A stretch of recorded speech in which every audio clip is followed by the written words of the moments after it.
the cost of agency is going down. Love that quote. First of all, it's true.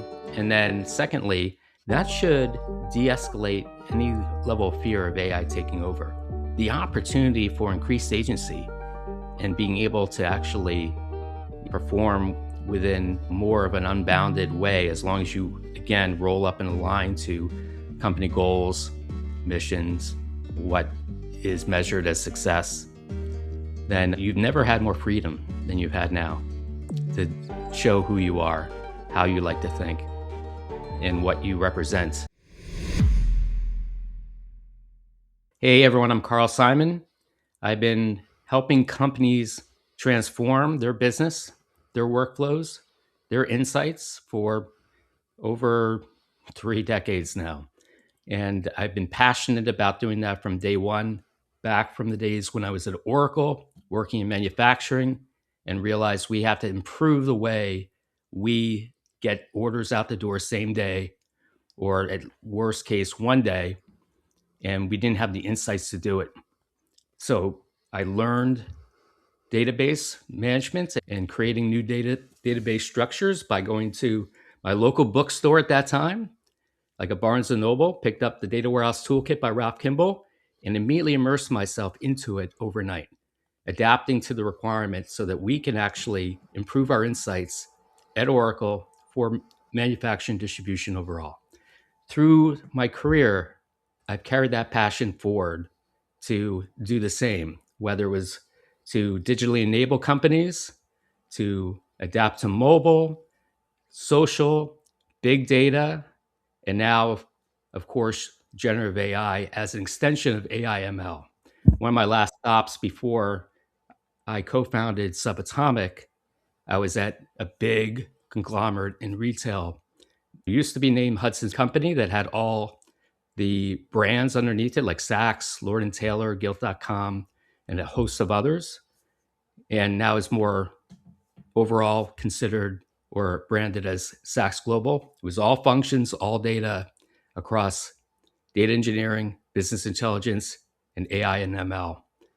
But what's fantastic today, and why my passion is probably at its height, is that generative AI democratizes the opportunity for everyone. It allows people to not only have those advanced capabilities, but in an adaptive way that should make the opportunities for every company unbounded. Talking before this, recording, you reminded me of a maxim, right? That I think has been really pivotal in me, getting into, senior IC leadership roles in the last few years, is that, ICs worry about tactics. The original maxim is amateurs worry about tactics, professionals worry about logistics. And it kind of ties to second time founders worry more about distribution, because at the end of the day, when the army doesn't have food, you get, Napoleon's Russia campaign. If you don't worry about all the outside scenarios, and listening to your story of your time at Oracle, you did something very high agency. And, back in the day, as in 2 years ago, less than that, as of this recording, you had to go get a book to have high agency and close the gap on your team. And that's what I'm excited about too. So what are the things I would say about thinking about logistics and developing, technology products from that you've learned in your whole career? Which premises are no longer true logistically? What has generative AI unlocked in logistics? Yeah, if we think of it more conceptually in the world of software distribution and delivery, now it's really about thinking through logistically, how do we get the right offering, have it really tailored to what they need, and do it with velocity. And that means from an orchestration of engineers and product managers, it's really having them be ready to ship frequently, if not continuously. And maybe more importantly, think through about how to build a system that self delivers. If it's a continuously adapting system, and that's critically important in generative AI, where the system learns not just from day one what your procedures, what your processes, what your philosophies are for reasoning in the point of where there's not a clear answer, but you have to break down, plan, reason, and act. You need that feedback loop. And the feedback loop does come with self evaluation by the AI and through user feedback. So when resources are scarce and they finally arrive, everyone's happy. But when resources are continuous, but they could be improved, that feedback loop becomes critically important. So distribution needs to align with the rate and the type of goods being sent through that channel. So like new wrinkle in like my brain is that almost like you got to put your operator, like chief operating officer hat on and look at the fulfillment process. There's like really famous, anecdotes of like Jeff Bezos going into the factory, climbing on the like assembly lines and like getting into like the details, right? Because like any performance and like warehouse automation like ties to like his larger vision, and like he respects like the small details logistically. Like one of those is like discovery and like concept validation, where before generative AI you would need a ton of resources to test out a bunch of different prototypes. Usually I think the default is no prototype, ship and learn, before these tools got better to concept things, or at least like one iteration. So you're exploring one concept and you're putting your money on like one bet of like approaching solving the problem. And there's a great book, Creative Selection, from a principal engineer at Apple, where back at Apple, like their whole operational process was tons of resources, tons of headcount, encouraging them to test out like every single possible idea. Doesn't matter, like no prejudgment. Like you don't judge the idea, you judge the artifact generated to concept the idea in a demo. And what's changed in my workflow is like, oh, we don't need to have a bunch of resources now. We could adopt like Apple's secret sauce of like, let's test all the ideas. It's not that hard. And then you've significantly de-risked the project and you didn't have like a whole like business unit to do that.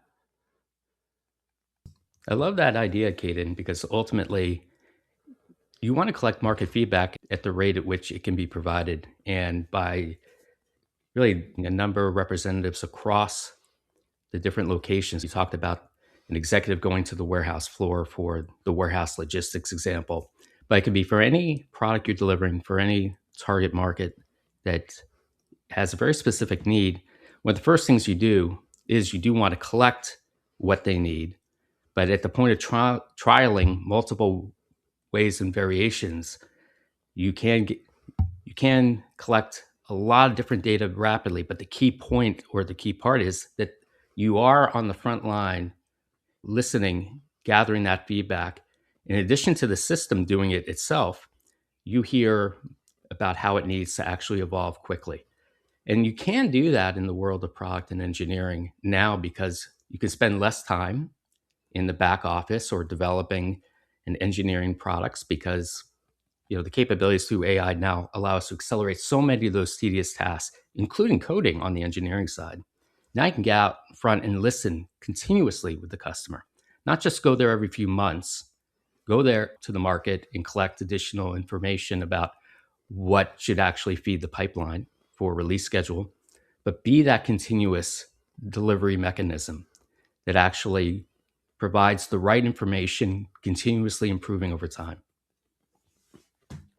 Like one thing that I try to like coach people on as I'm getting more familiar with like AI and incorporating in my workflows is I think what makes knowledge work the worst in a meme in a lot of movies like Office Space is it's like this collecting data, pattern recognition, synthesis, creating a communications memo of any type to just get information to then kick off a series of meetings about decision making and alignment.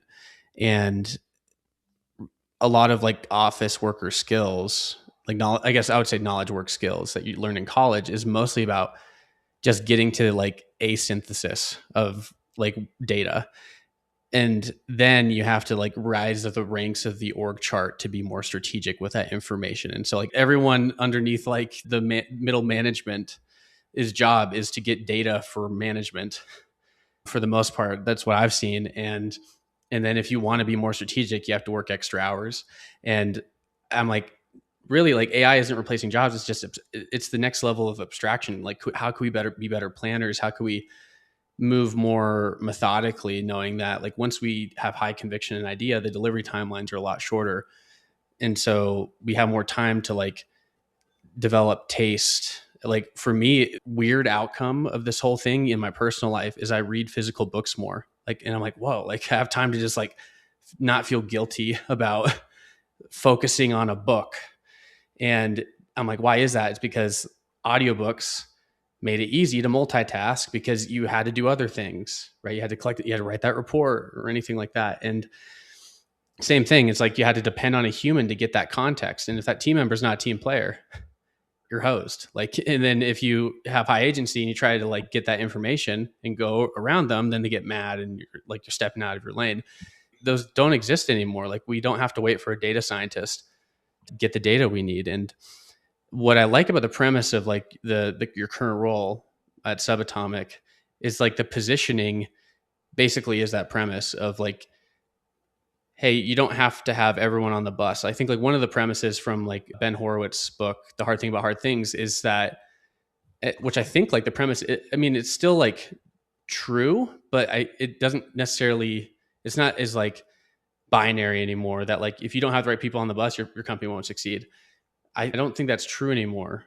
Like at least 100%, like you still need like the right amount of talent, but you don't need to fill out the whole roster perfectly. Yeah, that's a great metaphor, having all the right people on the bus. Ultimately, you do want to have the right people in an organization that is forward thinking. Clearly, the adaptive capabilities and the unlock of anyone's capability of now leveling up to more strategic focus.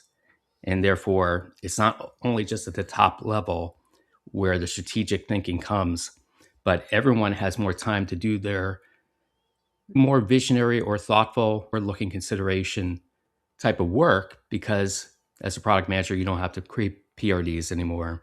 As an engineer, you don't have to code anymore. But for example, those two roles can now, instead of orchestrating tactically, we have AI systems that can orchestrate tactically. Now you can orchestrate strategically. Where do we go as a team, as a unit, as an organization that rolls up to the overall corporate entity? That abstraction you refer to is, it's critically important that companies adapt so that they actually allow the strategic thinking participation to actually permeate all levels of the company for those who are inclined and suited well to do that. Yeah. I guess like the hunch I have moving forward is choosing which like departments to prioritize versus for like headcount for like a competitive advantage is going to be more important than ever. Like like there's having this like false premise of like, oh, cool, we don't need CX people anymore. That's not a very strategic statement. So, for example, like Dyson, they don't have AI customer service, but their corporate strategy, how they position themselves, is a phenomenal post purchase experience. Like you're paying for that level of care when you buy like the more expensive Dyson product versus like cheaper competitors, because you will be taken care of for the lifetime of that vacuum or air purifier. Because humans and like care is being put in, and that's part of their corporate strategy.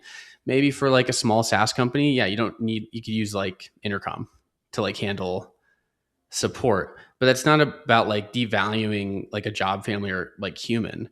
It's more about like how do we want to show up to the market and how do we want to position ourselves, and then decide like cool, we like, especially like product companies, you probably, you still want like the PMs, you still want really world class designers and engineers, you still want very strategic salespeople, marketers, etc.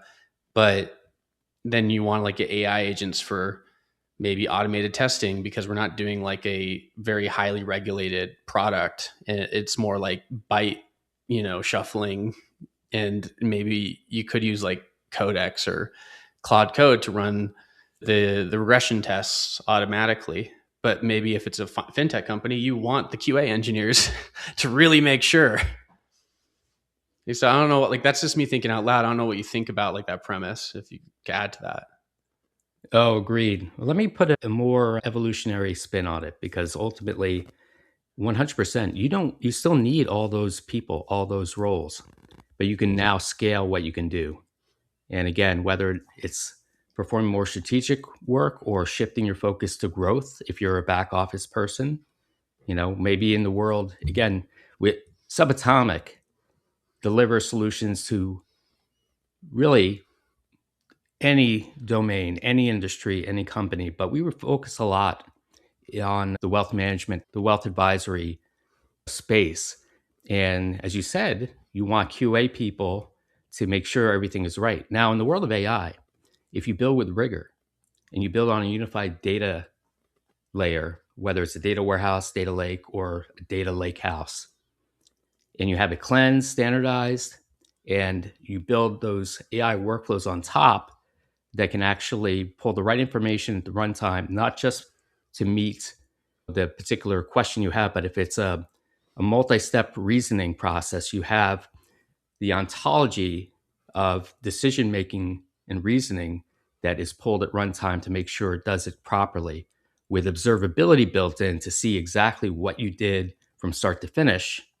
You can actually have a system that auto corrects itself as it sees what it did and actually compares it to a ground truth that might be in that knowledge graph. So many engineers listening to this, probably a lot of product people also know about GraphRag. You want to actually pull in the exact process of thinking at that workflow step that applies. Now, QA, you want people in QA to do that, but what they need to do is level up their perspective. They need to evolve to think through what are the different things that need to be evaluated. In this case, I want to evaluate actually outputs, of course, but maybe the interim values, if it's something that is calculated, especially in the world of financial services and wealth management included, you want to make sure that everything is right and we didn't stumble on the correct answer, that we actually, the path and journey was both accurate and a consistent execution path across multiple runs. And so you're measuring for accuracy, faithfulness, consistency, performance, latency, everything. As a QA person, you want to actually make sure that's embodied and embedded, working closely with the engineers as part of the overall AI service. And by doing that, and by having those core components there, yeah, QA becomes more of an architect of what verification looks like. Just like engineers should be doing the same while they're developing the code, they shouldn't be coding. They should be thinking, what are the architectural considerations? What kind of patterns need to be built in for this flow? And making sure that when the coding is aligned with those architectural considerations and patterns, things that could be easily maintained as well, all those things that go into architecting a good solution, those are the engineers that will be best positioned for tomorrow. And so we need them. We need really great people refocusing, adapting, and evolving. For non-technical listeners, can you I explain like what a data graph is? Because I think I had to like learn it before AI got good enough. I had to like learn it the hard way, making retool internal tools and like understanding like how important it is to have a well architected data graph and how it impacts performance. It made me a better designer, PM when I did like more PM work, and like made me more thoughtful, like bringing back end into like the design process of like, well, what's the, like, show me the ERD diagram, like what do I have to work with here? Because Yeah. then I could get ahead of those like awkward design reviews where like that's not going to work because our architecture sucks. There's the head of product at Rippling, like basically called out that their competitive advantage over Workday is like a very clean data graph of like objects relationships within like an HR system, for example. And so could you explain like what that is and like why it's important? Yeah. Let's take your podcast as an example, Yeah. right? Caden runs a podcast. Now, that might be something that could be easily represented in an object relational or fully third normal form relational database. But what becomes interesting and more of an efficient way of thinking through or going down a tree of relationships between Caden, the entity, and a podcast, which is also an entity, is that you can continue from the podcast forward. So Caden runs the Way of Product, a Mm-hmm. podcast. The podcast is named Way of Product. And then you further go down the potential tree, the ontology of it, where the podcast focuses on important timeless considerations in the world of product management and delivering products in an optimal way. You would probably define it like if you were my customer, you would define exactly the way you would want to phrase it. But then you may have a number of things segmented, like podcast has multiple categories of podcasts, and you could categorize them or subcategorize them under the Way of Product if you have different themes that you want to have across your shows. And that representative tree of thoughts or ontology of entities gives you a sense of the definitions that you might see quite often in a more relational structure, but is more of an efficient representation and can be more easily compared ground truth of what is actually fact. Then, but I think more importantly, or at least equally as importantly, you can use that ontology or knowledge graph through enabling graph rag to an ontology of decision making. So it's the reasoning patterns, as I mentioned earlier, that within a workflow step, you may need to think about how to reason about maybe the market conditions and how it affects portfolio allocation within someone's portfolio. Maybe they're somewhat of a moderate aggressive, or maybe the appropriate portfolio should be a 60-40 stock to bonds allocation. But maybe you your philosophy as an advisor wants to consider alternatives because you have very specific ways of thinking through how to maximize the gains. And that's why you're special and why you want to go to advisor Acme Corporation, right? Ultimately, you may think, oh, merger arbitrage is a better alternative to bonds in this moment of time, given the macro or even microeconomic conditions and the policy changes that might be coming in the next 6 months. So these types of reasoning can be represented based on case logic through a tree. Mm-hmm. The great thing about that is not only the in-moment reasoning that's applied with that ground truth and verified or validated from a QA perspective of when AI executes for you to make sure it actually matches that expected ground truth. But as you collect all those decisions over time, you can actually self-evaluate your performance. You can actually identify when things went wrong from even a marketplace perspective, where that alternative wasn't a good recommendation, and then self-improve your service, your way of thinking. And again, if you have an adaptive system that collects the evolution of decisions, or at least timestamps it along the way, so you know moment in time what were the realities at that time, and that's why decision A was better than decision B, you have real insight there. So graph rag is critically important for both the rigor of execution, the check against ground truth, and then finally to gather the insights that are time based, decision criteria based. Yeah.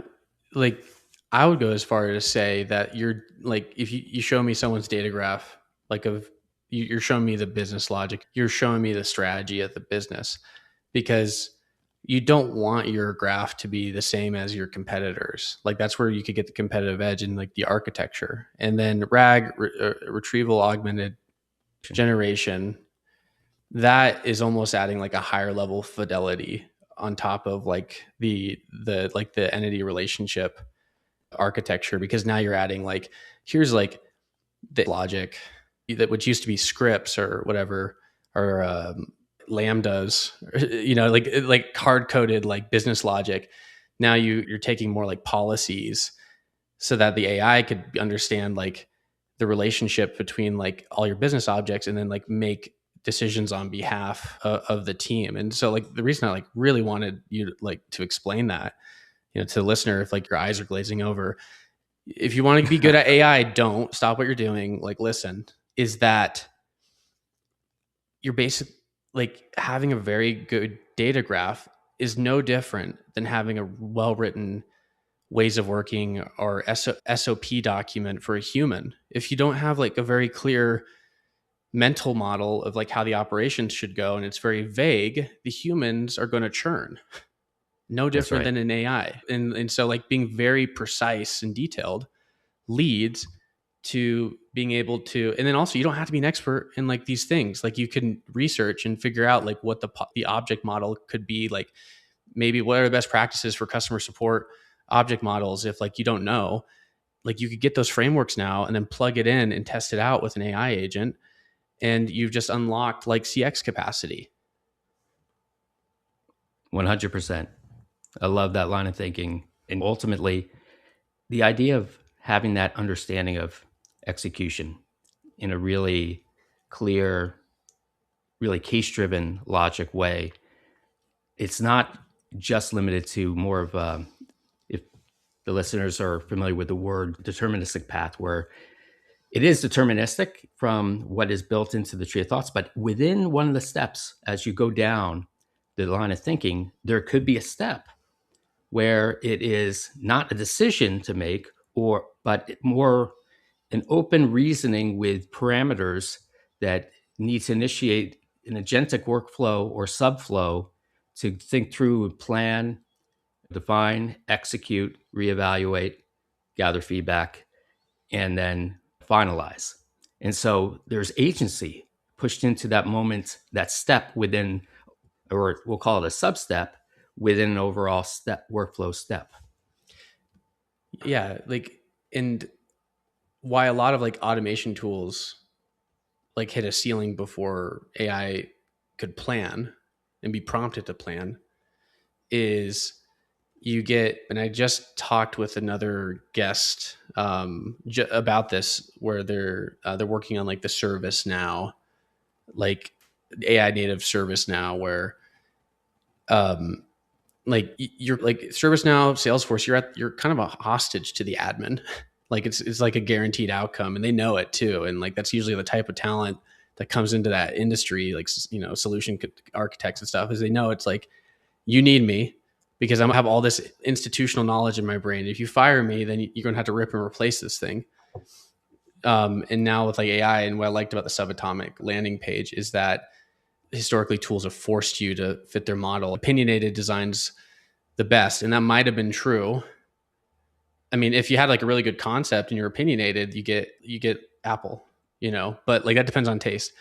But that doesn't necessarily have to be true when you're designing AI tools. It's like you don't have to be too opinionated. Like you could be in the failure step, instead of the flow failing, you could say like, okay, and if you don't have any like clear path forward, make a plan based off of our SOP documents in the RAG system, make a plan and resolve this issue anyways, and use the tools that we've given you.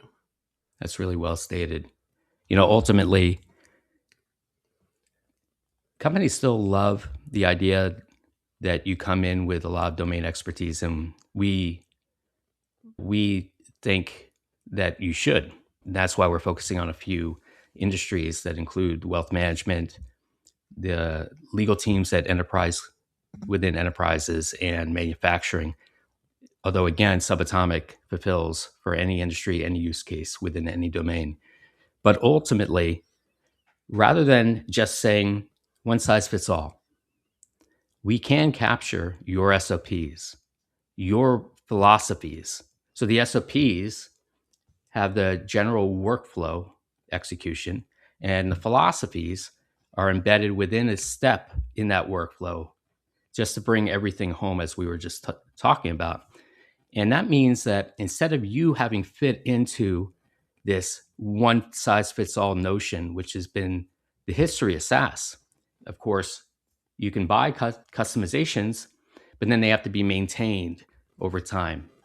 Today, you can build immediate systems that are custom to you. AI comes to you, not the reverse. And that means when it comes to you, it's your way. It's your processes, it's your reasoning steps. And that adapts over time.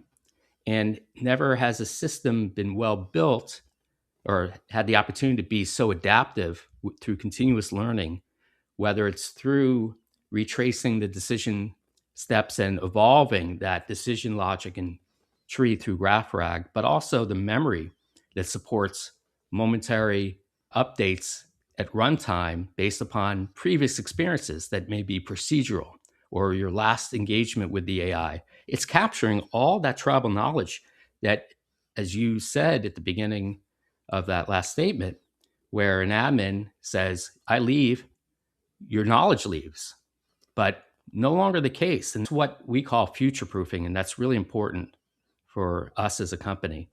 And full circle back to my passions when I think about ways to help companies modernize and transform their business. That's why I stated there's never been a more opportunity for true transformation because it's continuously evolving. Yeah, the thing that like blew my mind when I was like, I have like I use like gems or GPTs and I have this like prompt improver one that I basically just like natural language dictate, like, here's a draft of the prompt and you could create an agent for this. And I'm going to, but like, I'm currently the orchestration agent because I'm still refining and like testing and evaluating until I feel like the outputs could be automated, for updating prompts. And it used to be that I would have to like program my heuristics, like have it interview me and be like, I usually look about 5 days back for records of this type. And you have to be explicit. And now with memory, it's like, oh, this is cadence heuristic. He said it like offhanded in a conversation.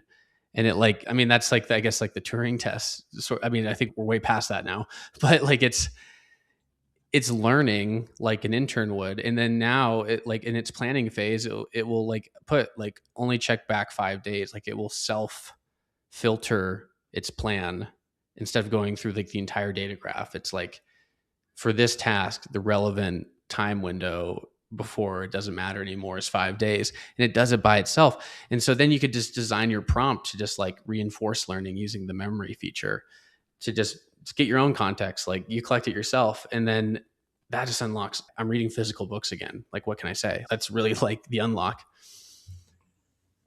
Yeah. You know what's amazing in what you just described? The unlock is that you get to do things the way you best work, the way optimally come to conclusions, decisions, or outputs that you need to deliver. And we've always had individuality in how people perform, but they've always, of course, had to align with the company SOPs and the overall vision or mission statements for a company year to year, quarter to quarter. And your OKRs might roll up into all that as well. And still, all that will persist. But that ability to allow people to not just operate as individuals, thinking of ways that they prefer to work, ways they can optimize outcomes, but really unlock those capabilities because of the efficiencies built in where the system already knows how you work. So you don't have to spend the energy of making sure that it is tailored the way you want it. You teach AI upfront and it remembers. And now, layer on top of that, really insights about the individuals. You can measure people's productivity And then you can map it to really what do they do that's special. A lot of that is, again, tribal knowledge stuck in leaders. If they observe enough, they may not observe everything of what makes, one particular performer better than the other. But now the system, if you trace it, you track it, you gather aggregate insights over it, pattern detection, and you can make recommendations on how you should interview future candidates, how you should train leaders within your organization to really cultivate and grow people to adopt and therefore adapt to some of the best practices that lead to best outcomes. It's a really fascinating moment in time that will only accelerate. I really like what you said about we always had individuality and like before, like you look at the people that like are pegged as like low agency at the company, they're very high agency. They have very like interesting hobbies that they're trying to master. Like they don't get it at work, and so they get it there. And personally, for me, I had to basically dedicate myself to like getting better at my career so that I could get the leverage I needed to get above like the I think I would say like a ceiling to like to agency to be able to be like work the way you want to work. And so that takes a lot of work and it's not for everybody. And I don't think I recommend it for anyone. It's just what I decided to do. And you think about it, like an insight I had from another interview was like agents have always existed. The price has just gone way down. And I would also go to say, new wrinkle that you just made for me is that people have always wanted to have agency. It's just we've broken the ceiling to do. And so you think about feudalism, it's hoarding resources and protection. It's like mafia rule. And then industrial revolution breaks that like pattern. So destroys like feudalism and aristocracy. And so now what are they hoarding? Capital. And so the finance people are like on top of it. And then now technology's reduced the cost to make things over the last few decades that like now it's agency, they're hoarding agency. And now agency has gotten cheap. And so I just think that, yeah, it's like what an exciting time to be alive. If you could just make that like reframe in your head, AI is not that scary anymore. It really isn't. Can I actually quote that agency, the cost of agency is going down? Love that quote and that because that should, first of all, it's true. And then secondly, that should de escalate any level of fear of AI taking over. The opportunity for increased agency and being able to actually perform within more of an unbounded way, as long as you, again, roll up and align to company goals, missions, what is measured as success, then you've never had more freedom than you've had now to show who you are, how you like to think, and what you represent to the company or even in life in general. Yeah. I want to respect your time, Carl, like, but I think we covered a lot of things. Usually around this part of the show, I'll ask like, what do you feel like? And I'll let you choose your own adventure, but I'm going to give you two paths forward. What hasn't like I usually ask guests what hasn't been said that should be said before we wrap up, and you could decide what to do. Or I am like curious. You've made it very clear that what your go to market is, and I think it's very shrewd, right? Because we're like engineers, designers, technical people. I'm intentionally choosing companies that don't make. I don't want to work at a company or like build a company that makes tech things for tech people because your customers are always going to try to be like, well, how can I just replace you? And because that's what I do with like AI tools. It's like, why do I need to pay for this tool if I could just build it myself? But the right market segment, finance, like wealth advisory, like these expert firms that could really benefit from like RAG systems, like a clean data graph. It's a very shrewd focus and like they're not trying to figure out how to replace you, they're trying to figure out how to get value out of you, and they're not like trying to like deconstruct your software. And so the second path forward to wrap this up is like what does an engagement with like a non-technical like customer profile like market segment like look like? How do you onboard them? usually, and maybe give us a preview of like if someone like wanted to reach out after this podcast, what would it look like to get this set up? Yeah, I'm going to choose the second one. Okay. I loved both options, but let's go with the second one. From a subatomic perspective, it all starts with the company, what you need. So we really dig in. We first of all let you know a lot about what we do, what we deliver, and much of it can be really clarified as many of the topics we talked about here, Caden, boil down to this. We want to deliver solutions that adapt to your workflows, your ways of thinking, and we built it to be adaptive, evolving, and scalable and continuously learning. So what we want to do is now listen to you. What workflows could really benefit from AI in a more transformative way? We know most of the time it's not going to be the one-off tasks, but more the full-blown agentic workflows across systems.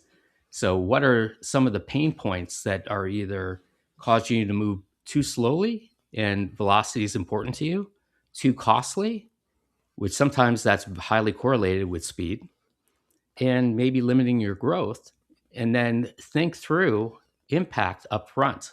If we can't find things that create true impact and we can't find ways to compress time to return on investment, then we need to keep thinking and digging further, find the right use case. So engaging with us is about exploring your world. And then if you decide to do business with us, that leads to a more full-blown discovery across 2 weeks, but it's not a big lift on your end. We want to understand all the workflows and details, what you do today, capture that as is state, and then know how in a to be state, how we're going to actually create that impact. And we identified not just the differences, but overall gaps in data, systems, people, how things need to be reorganized. The great thing about it then is then that runs or kicks off the whole process of generating specific requirements, design, and architecture through the engineering verification steps and go live. And we've compressed the time to spin up, including a data layer, a universal data layer like a data warehouse, where we can build it in a matter of a week.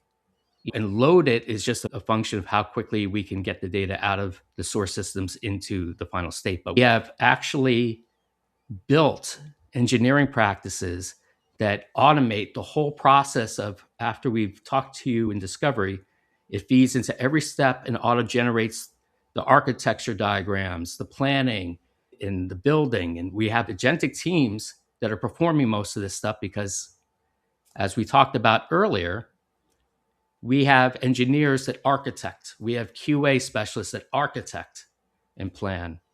Everything is more of a higher level think through about how to organize your AI coworkers. And we have our own. We are an AI first company. We sip our own champagne because that allows us to deliver with speed, accuracy, faithfulness. And you're brought along the way. So an engagement is not just waiting until we're done and then having you see the solution first. So you're engaged throughout to make sure that along the way, it's evolving to a finalized, ready to fully test state that aligns with your expectations. So like you're forward deployed, like it sounds like a forward deployed like engineering where there's a little bit of a service like ramp up is powered by subatomic agents to like help organize what could be made into like a V1 of a data lake and a RAG system. Because really, like, what are you doing there? Is you're just finding the nouns, verbs, adjectives, tying them together. Like that's yeah, I think that's like fantastic. And yeah, I'll make sure all the links are there. How can people find you? You can reach out to me on LinkedIn. I can share the LinkedIn profile, and or you can email me at carl@getsubatomic.ai. All right, fantastic, Karl. Thank you so much for coming on the show. You have a good one. Thank you. Appreciate it, Caden. Hey, listener, thanks again for listening to The Way of Product. As we power down today's session on the fusion of creativity and technology, let's solidify the energy you've gotten from our dialogue today. If you've gleaned insights or strategies that could turbocharge your projects, I have a small but powerful ask. Swing by the platform where you're hearing this and leave a review. Think of it as your digital high five to us. It's a fuel that propels this content to more creative technologists like you, amplifying the impact of the shared knowledge. So until our next interview, keep pioneering and pushing the envelope. Thanks again for lending your ears and your imagination to our community. Catch you on the next download.